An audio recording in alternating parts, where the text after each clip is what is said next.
Le Seigneur soit avec vous. Lecture de l'Évangile de Jésus-Christ selon saint Matthieu. En ce temps-là, Jésus était en route. 2 aveugles le suivirent en criant « Prends pitié de nous, fils de David !» Quand il fut entré dans la maison, les aveugles s'approchèrent de lui et Jésus leur dit « Croyez-vous que je peux faire cela ?» Ils lui répondirent « Oui, Seigneur ». Alors, il leur toucha les yeux en disant « Que tout se passe pour vous selon votre foi ». Leurs yeux s'ouvrirent et Jésus leur dit avec fermeté « Attention, que personne ne le sache ». Mais une fois sortis, ils parlèrent de lui dans toute la région. Acclamons la parole de Dieu. Louange à toi, Seigneur Jésus.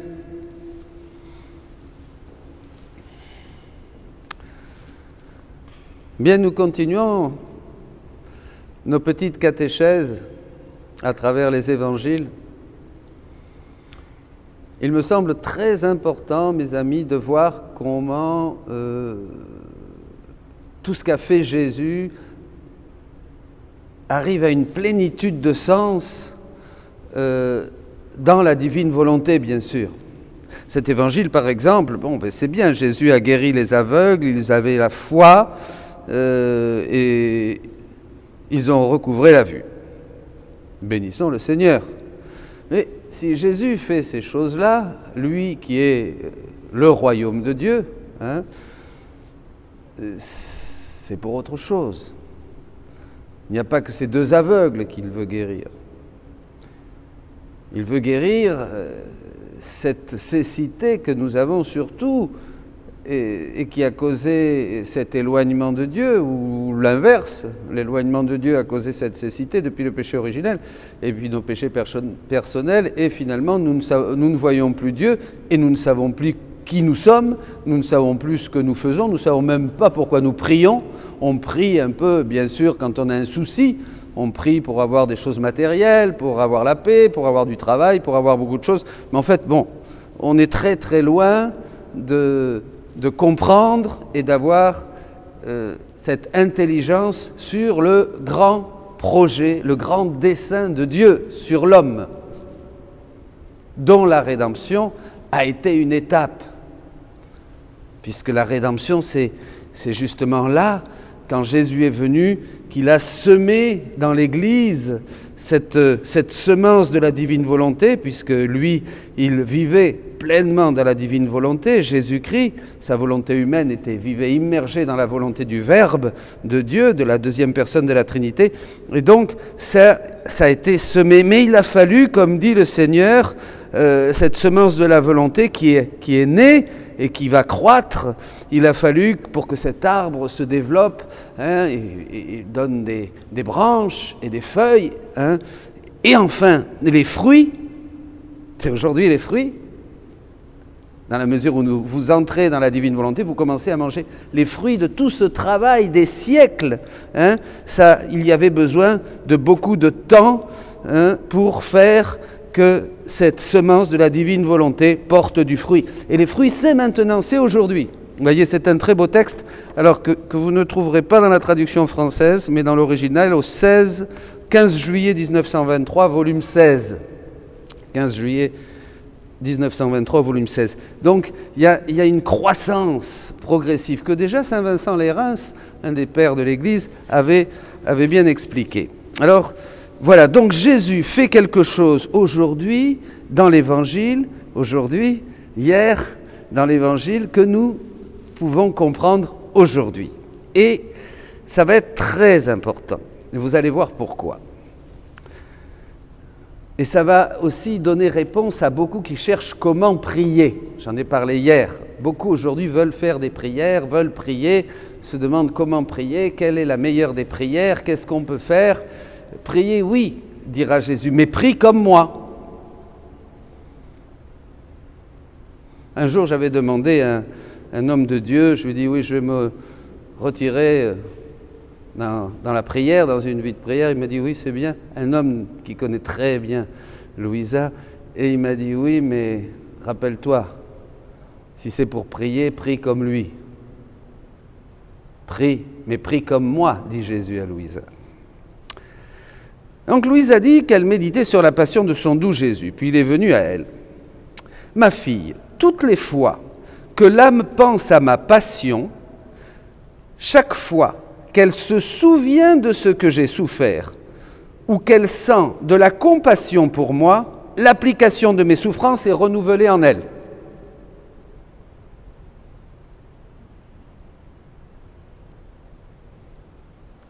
Chaque fois qu'on pense à la passion de Jésus, l'application de ses souffrances est renouvelée en nous.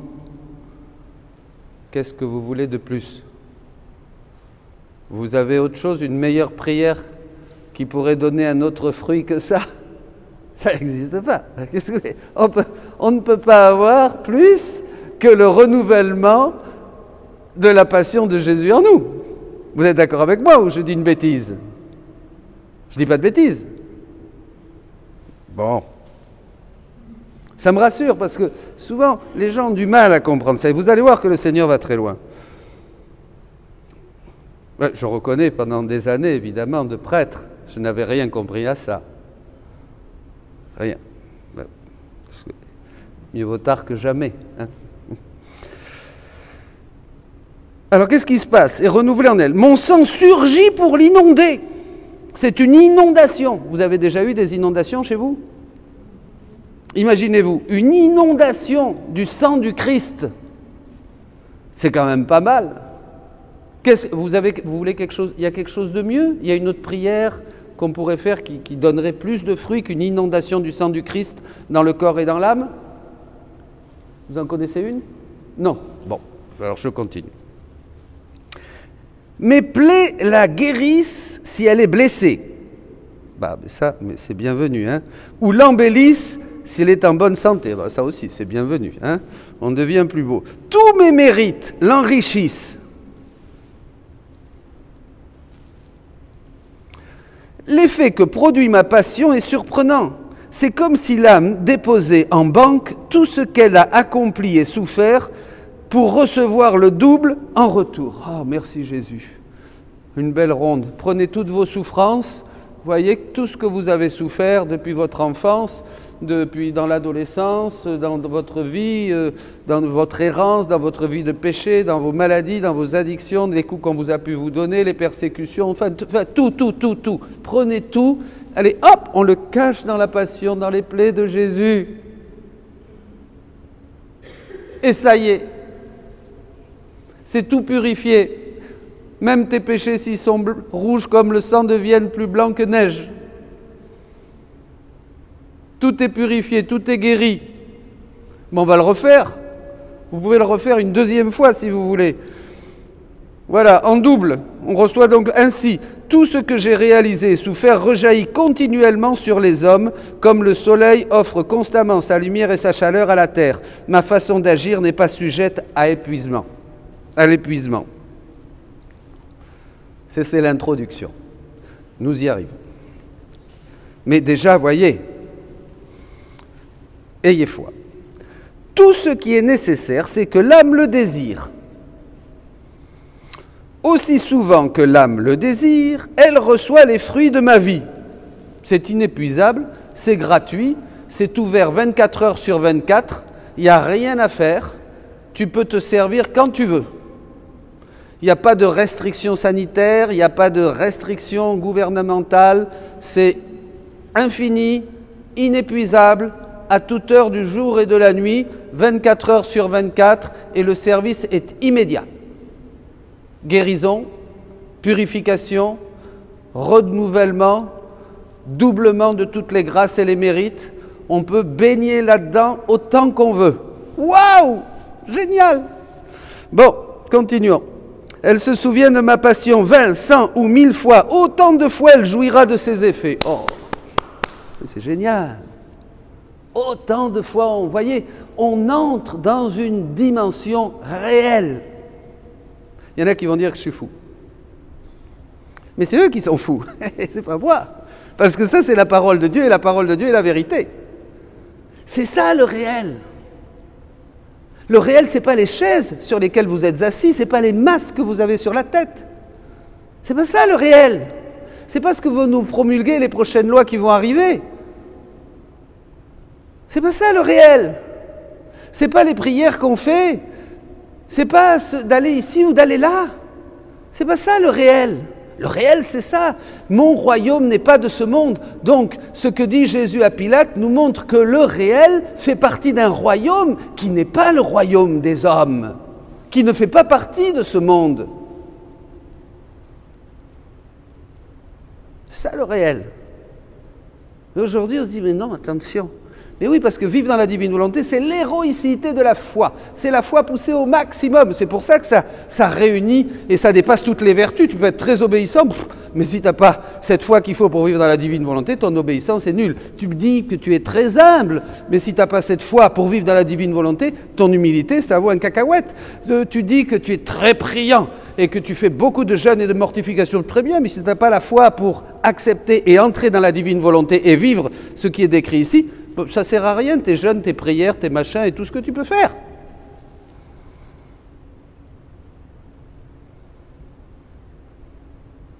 On a besoin d'aller nulle part alors. Mais oui, rentre au Carmel si tu veux, va chez les Chartreux, reste ici, enferme-toi dans ta chambre. C'est pareil. Tu n'auras pas plus ici que là ou là-bas. C'est pareil. C'est ça. Comprenez? C'est extraordinaire, hein? Il faut réfléchir. Dieu n'est pas comme nous.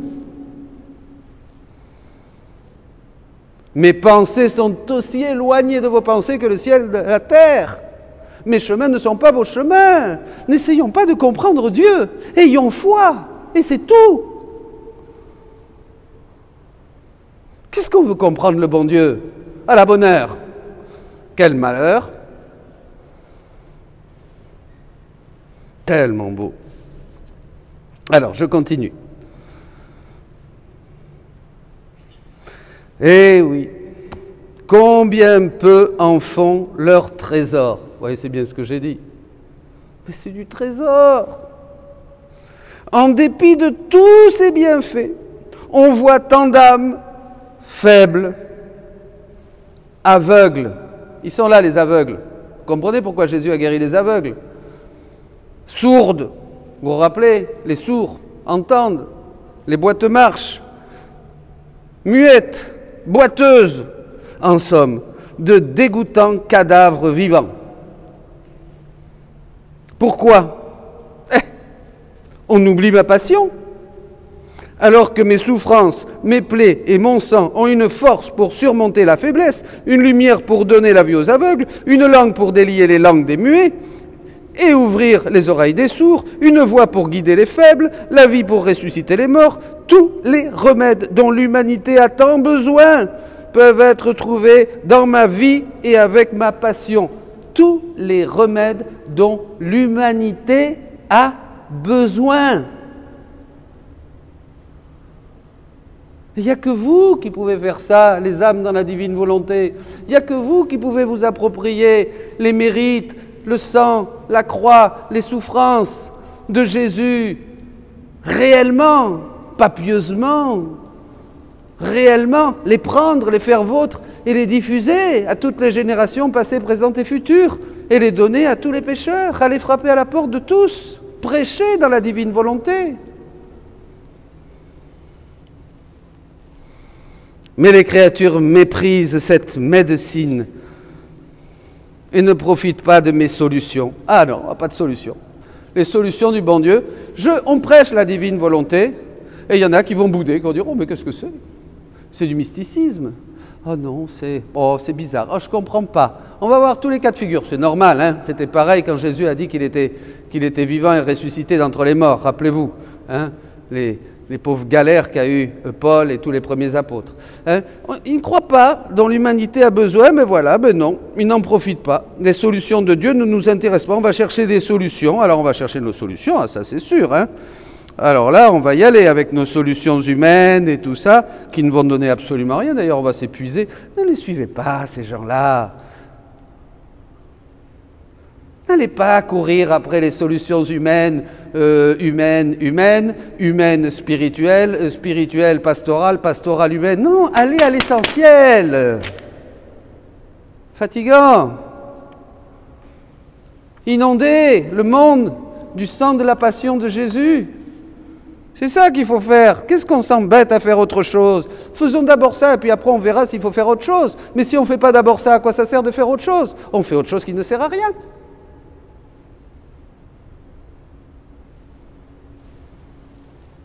C'est tout. Il faut être clair. Moi, j'aime les choses claires.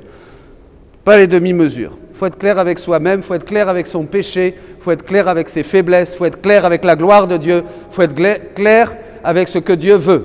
Il faut être clair sur tout. Ça, c'est important.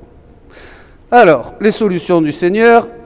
Allez, quelle solution là? Oh, le pauvre Seigneur, mais quelle horreur! Mais c'est pas vrai, qu'est-ce qu'on lui fait subir? Aussi, malgré ma rédemption, l'homme dépérit comme s'il était affecté d'une tuberculose incurable. Ouah. Ce qui me peine plus particulièrement, c'est la vue de personnes religieuses, au nom du Père, du Fils et du Saint-Esprit. Commence par moi, qui se donnent du mal pour des questions de doctrine, pour des spéculations et des histoires. C'est bon pour les théologiens, là. Bam! Un bon pet, là. Tous ceux qui se cassent la tête, là.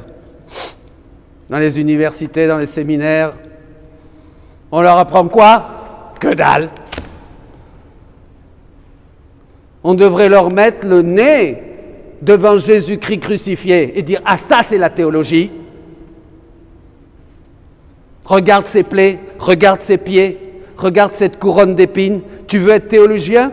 Comme disaient les saints de l'Église d'Orient, prie, mais prie comme lui. Regarde comme il a prié. Regarde comme il était couvert de sang. Il se présentait au Père pour te sauver, pour sauver tous les hommes. Regarde tout ce que la divinité a fait dans son humanité, dans son intérieur, dans son cœur. Ces convulsions, ces souffrances, cette agonie.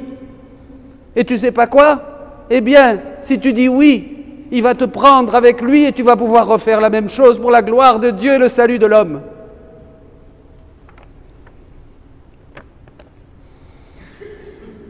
Méprise les religieux, les théologiens, dans des spéculations et des histoires, mais qui n'ont aucun intérêt pour ma passion. C'est ça surtout qu'il faut souligner. Aucun intérêt pour ma passion. Trop souvent, ma passion est bannie des églises et de la bouche des prêtres. Mon Dieu, pardon Jésus, je devrais prêcher la passion de ta passion à toutes les messes. Parle pas de la passion. Fais des homélies à l'eau de rose, du verbiage. On est sauvé par la folie de la croix, par le scandale de la croix. Dieu, dans son amour, a choisi de nous sauver par la folie du crucifié, par la sagesse de la croix.